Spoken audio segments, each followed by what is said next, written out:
The snake in the Garden of Eden is a really interesting character. Human beings and their closest biological relative, chimpanzees, are innately afraid of and attracted to reptiles. They automatically trigger off responses in a part of the brain called the amygdala that's associated with anxiety.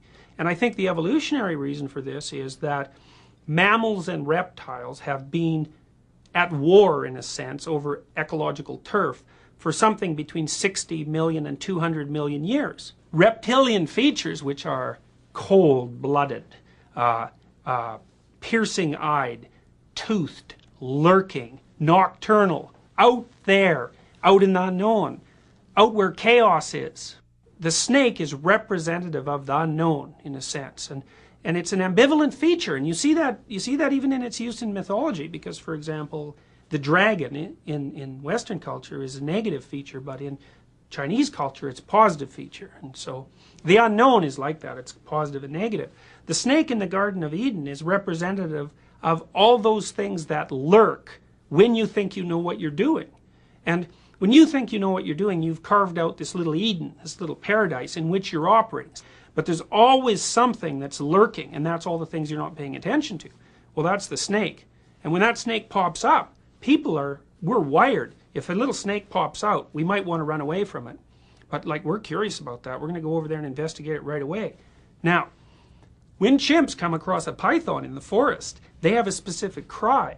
It's called a snake rah. And the chimps who don't like snakes, they don't run from it. They back off, and then they watch the thing. They cannot tear their eyes away from it.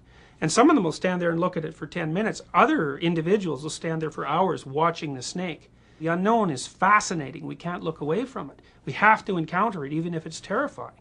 It's partly why, teenagers like horror movies. They're driven to look at the snake. They're driven to interact with the snake.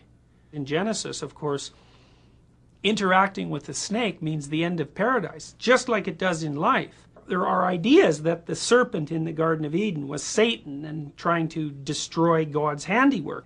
People often look back in their lives and they say, well, I got knocked out of my little paradise by, this particular event. But looking back on it really made me grow up. It really made me mature. Whatever it is that's the serpent in the Garden of Eden certainly plays that role. It's a catalyst. Much of what's unknown is redemptive. Much of what's unknown gives life savor. It provides the kind of excitement that justifies suffering. The injunction behind religious thought, fundamentally, is that you should live your life in such a way that the suffering it has to contain, because you're confined and vulnerable, is justified.